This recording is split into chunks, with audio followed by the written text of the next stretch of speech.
Happy new year মাই every friends এবং YouTube friends. তো আজ ছিল 1 জানুয়ারি।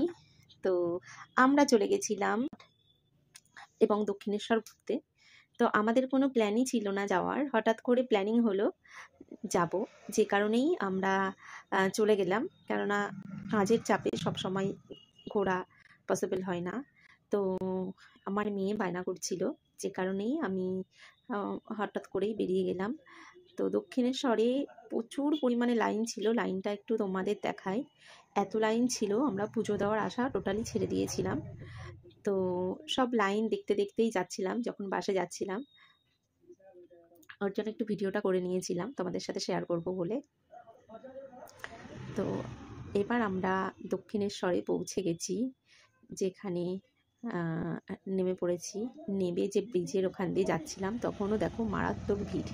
তো ওই ভিড় ঠেলে আমরা পৌঁছে গেলাম মায়ের মন্দিরে। কিন্তু মায়ের মন্দির প্রাঙ্গণে পৌঁছতে পেরেছিলাম, কিন্তু আসল যে মন্দির সেখানে কিন্তু আমাদের ঢোকা হয়নি, কেননা বিভৎস ভিড় ছিল। প্রত্যেকেই এসেছিল বছরের প্রথম দিনে মাকে দর্শন করতে। তো যে কারণে আমরা বাইরে থেকে প্রণাম টনাম করে বেরিয়ে পড়লাম। এবার আমরা যাব বেলুড় মঠে। তো এখানে একটুখানি ক্লিপ নিচ্ছিলাম দক্ষিণেশ্বরের, তো সেটাই শেয়ার করছি। যদি তোমাদের ভিডিওটা ভালো লাগে তাহলে অবশ্যই একটা লাইক করে দিও। আর যারা এখনও পর্যন্ত আমার চ্যানেলটিকে সাবস্ক্রাইব করোনি ইউটিউবে, তো তারা অবশ্যই কিন্তু আমার চ্যানেলটিকে সাবস্ক্রাইব করে নেবে। যারা এফবি থেকে দেখছো তাদের উদ্দেশ্যে বলছি, আমার চ্যানেলের নাম হলো মেকআপ আর্টিস্ট সঞ্চিতা। তো অবশ্যই কিন্তু তোমরা সাবস্ক্রাইব করে নিও।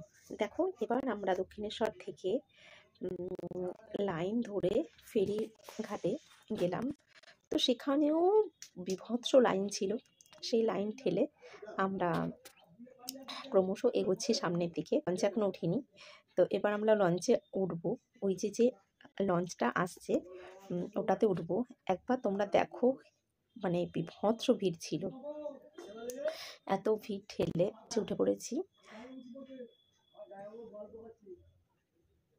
তো এবার আমরা ইয়েতে বেলুড় মঠে পৌঁছে গেছি। ওখানে এটা হচ্ছে বেলুড় মঠের মেন মন্দির, সেখানে একটু ভিডিও করে নিলাম। তো ভিডিওটা অনেকটা লেন্থি হয়ে যাবে বলে আমার এতটা মানে স্পিডে দেখানো হচ্ছে, না হলে তোমাদের ইন্টারেস্ট থাকবে না। তো থ্যাংক ইউ ফর ওয়াচিং।